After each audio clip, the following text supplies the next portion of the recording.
A ball to Jeter. The rainout at the beginning of the series eliminated the off day, and that also eliminated any possibility that the first game starters would come back in games 4 and 7. So that brought the fourth starters for each team into play.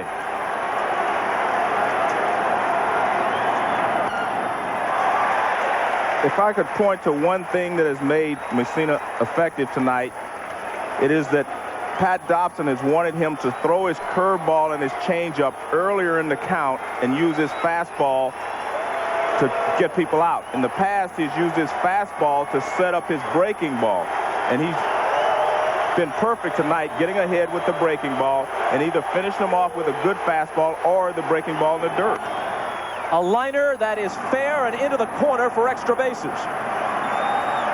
Bonilla playing the carom, and Jeter is in with a 2-out double.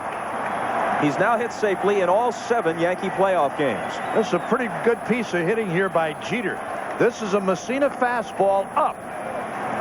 And I mean, he hit a frozen rope to right. One more time. Watch where this ball is. Out around the outside, but up. And he went right with it and drove it hard to the right field corner. Boy, this kid can hit. And the difference, though, Bob, is that he has pitched Jeter in all night and been effective. He gets this pitch out over the plate, and Jeter does what he does best. He goes to right field. So I would think that Mussina would say that that might have been a mistake because he didn't get the ball in. Matter of fact, he struck him out, Joe. You're right, on a breaking ball in the dirt back in the 4th inning. Now, this will be a key situation here. When he throws Bernie Williams a fastball so far in the ballgame, he's been able to get it in. This is the guy the Yankees would want up in this spot. Considering the way it's gone, this could be the game right here.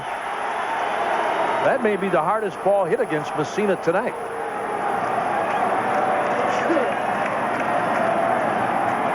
It's the 5th Yankee hit. The Orioles have only 3 against Key and just 1 since the 1st inning. Williams 0 for 2 with a walk. And a line drive base hit through the left side. Here comes Jeter, waved home by Randolph. And the game is tied on the Williams single. You've had 2 hitters get the pitches that they like, and they've done something with them. You have to give them a lot of credit. You can't say that Mussina didn't get his job done. This is a breaking ball that's out over the plate. They've been able to throw him fastballs in. Now watch where this pitch is. Out away from him. See how he can extend out and get it, and he just slaps it in the left field for a base hit. Good hitting here. Now watch where the pitch is. It's away from him. He likes the ball away from him. That pitch is out over the plate. He just slaps it to left field for a base hit. It's a breaking ball, and he does a good job of finding the hole on the left side. No chance to really get Jeter with 2 outs. He's on the move, and he runs well, and you'll see he scores easily. Hoyles goes up the line to keep Bernie Williams from moving up to second base. Pat Dobson, the Oriole pitching coach, out there now talking with Mussina. But that's exactly what he said before the game, Joe, that hitters have been sitting on the fastball of Mussina.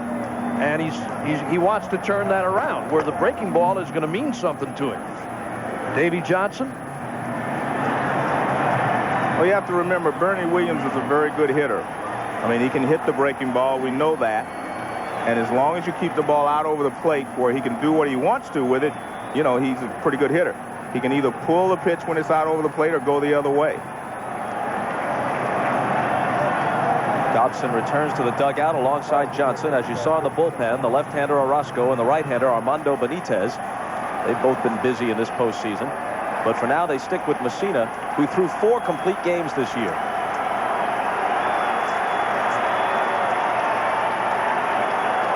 Two out in the 8th, and a tying run home. With 2 out, Jeter lines a double to the opposite field, and Williams, with an opposite field base hit the other way, ties the game at 2. And the situation changes tonight for the Yankees, Bob, with Rivera and Wetland. Both available, and especially Rivera.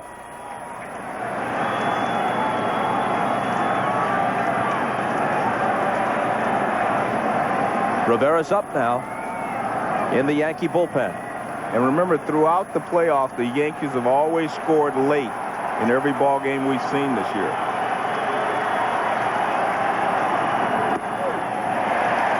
Called strike 1-1 to Martinez. Every Yankee victory in the postseason has been a come-from-behind victory. You get into the 8th, the 9th, extra innings if Joe Torre has the full complement of relievers available to him. Yesterday he did not. They have the advantage over almost anybody. Certainly over Texas, which had a weak bullpen, and definitely over the Orioles, who have a better bullpen but not nearly as good as New York's.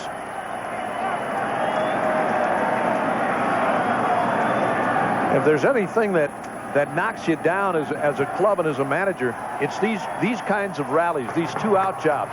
Extra base hit, then a base hit by Williams to knock in the tying run.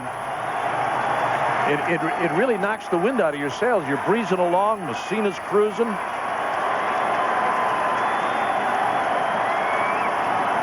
The 1-1. This one is hit the opposite way, and it could be trouble. It gets down. Surhoff cuts it off before it gets to the wall, and that's a huge play because Williams has to stop at third on the double by Martinez. Now the ball bounces away. Williams sprints for the plate and scores.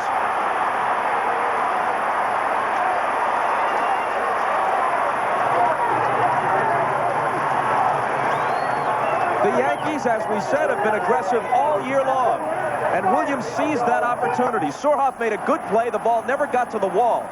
The Yankees could have been stopped with runners at second and third, but when the ball got away on the throw to the infield, Williams popped right back up and made a break for the plate. Well, you're always taught to be aggressive, especially with 2 outs. But you're right. Surhoff makes a nice play here to keep this ball from getting into the corner because he would have been able to score. But he gets rid of it quickly. The throw comes back in. Now watch, Bernie dives into third base.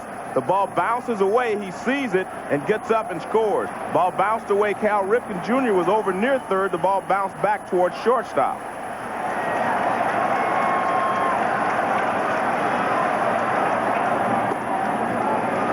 Another look at it. Now watch. You see, he tries to fake. He was trying to fake a throw to second base, and it got away from him. That's Todd Zeal. And you see the hustle and the hard slide there by Bernie Williams. Hoyles tried to block him off, but Williams' momentum just carried him right over the plate.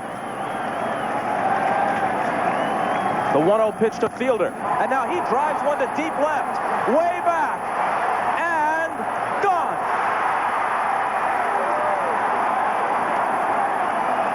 Just like that, it all unravels for Mussina and the Orioles.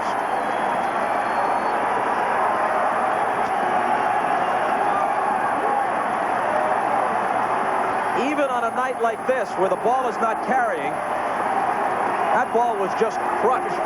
Bob, it gets through the dead air and into the seats. You're right. You're right. On a different night, that might have made the second deck. It looked like a high-hanging breaking ball. This ball was really hit by Cecil Fielder. Mussina struck him out on a high fastball his last time. Watch this one. That's a high breaking ball. Look at that Yankee bench. They know right away. And so does Cecil Fielder. He knew he got it all. Bob, you mentioned that he had a good pitch to hit once before, a hanging breaking ball. This one is just a little lower, and that's why he was able to get it. And when the big fella hits it, he knows it's gone.